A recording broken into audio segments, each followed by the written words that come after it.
Folks, Prince died in April of last year, and for Shelby J, it was stunning when she got the word that her mentor had passed. Here is the last part of our exclusive conversation. This is an ABC News special report.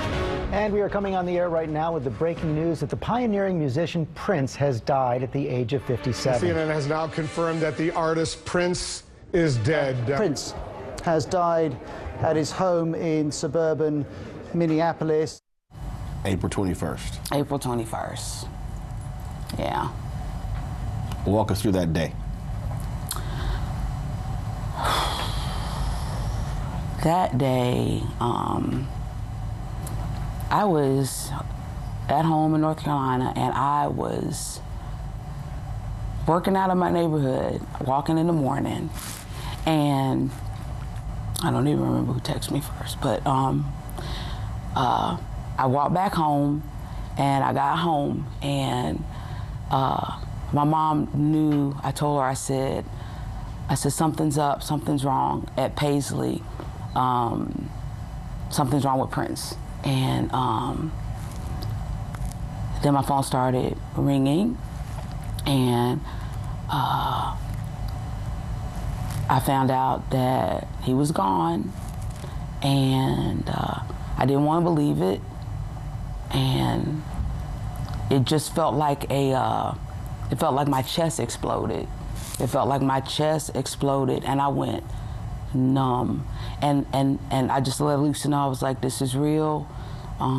He's gone, and I don't know everything, but I gotta go. And my mom came, and it's kind of like all I remember for a minute, because I was on the floor. It just hurt so bad. I loved him so much, and he loved me so much, and it just hurt. It hurt a lot, you know, and I couldn't, I didn't even know what to say, you know, and there were like news cameras, you know, showing up at the house, like maybe an hour. I've never experienced anything like this in my life, and I didn't know even what to do.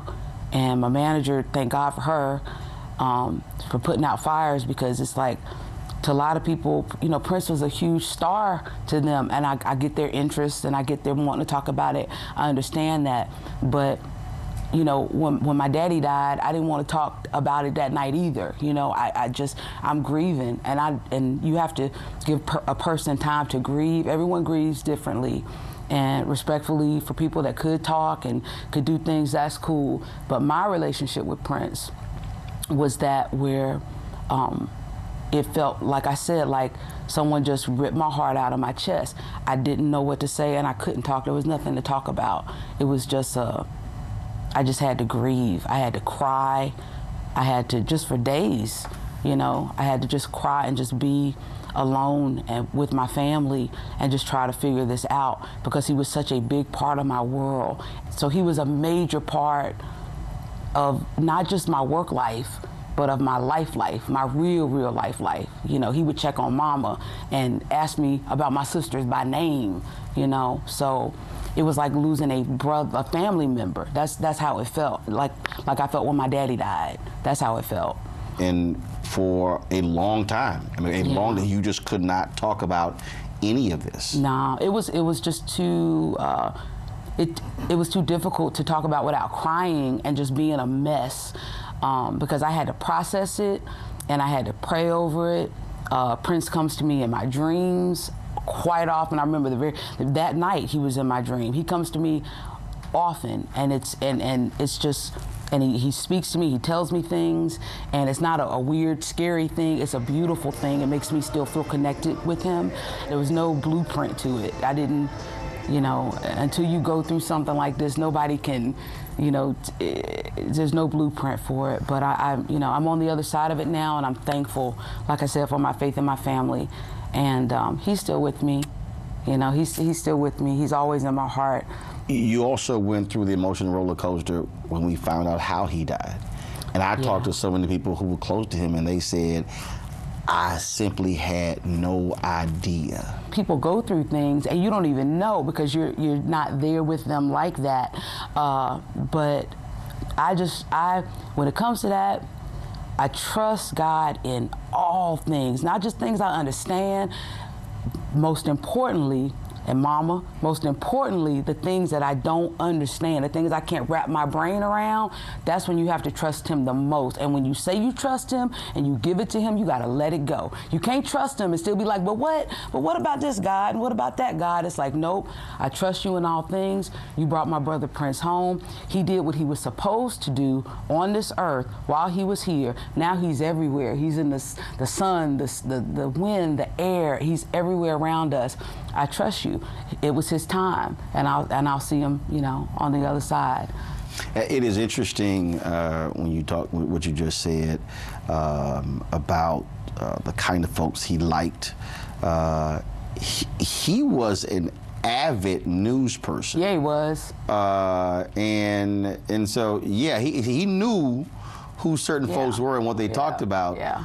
That also rub off on you where he was kind of like, you gotta watch the news. Oh yeah, you have to understand the world that you're living in, and like Nina Simone said, an artist's goal is to reflect the times that we're living in. So the stuff that I'm even writing now, the stuff for this album is written, but the stuff that I'm writing now is reflecting these times, and there's some turbulent stuff going on. And if you're not aware, you don't have a clue. How can you even write about, what are you writing about, rims? What do you write? What is that? So you need to understand that about what's going on in the world. And he was highly intelligent. People don't understand how smart this man was. Prince was one of the smartest people I ever met in my life, and not just smart about music, but smart about religion. He was well informed about so many different things and wanted us to be as well. He's like, you need to read this book, you need to watch this movie, understand how all of this works so that you are the boss of you and that you're not subject to all this other stuff because you're uninformed, and uneducated. Do you think people in music, and certainly the general public, really have no idea about his brilliance? I think they're learning now, which I love. I don't think they really knew. A lot of people didn't even know Prince was the musician that he was. Now, all of that music, he's gonna live on forever. And we're gonna make sure of it, and Shelby J is gonna make sure of it, that people understand and remember him for not how he died, but how he lived and what he left behind for all of us and all the gifts that he gave us, and that roadmap that he laid out in his lyrics for us to know how to treat each other, how to love one another, how to just be good and be kind, and to what matters. Why is this called 10? Wow, 10 was my number. I was born on the 10th day. I'm a Virgo, September 10th. 10 has always been my number. My father was born on the 10th, and Prince was into numbers. His number was 7. So for me, 10 is Shelby's number. But I want you to listen to my music and feel good. I want you to feel good about yourself. I want you to feel good about your life that you're living, and understand if you make a mistake, if you fall in a hole, you get back up, you dust yourself off, and you keep it moving. And that's how I want people to feel when they listen to that music. So I want them to feel like they're a 10. So yeah, 10. A peaceful protest turned deadly. 37-year-old black man was shot and killed by Baton Rouge police. His hands are in the air, and you still get shot by the cops. Oh my God, please don't tell me he's dead. We're not gonna let hate define us. Race is a big part of this. If truly all lives matter, then all lives need to matter equally. What we require is action. What we require is accountability. We understand that black lives do matter, and we will keep focused on this issue. NewsOne Now, every weekday morning at 7 on TV1.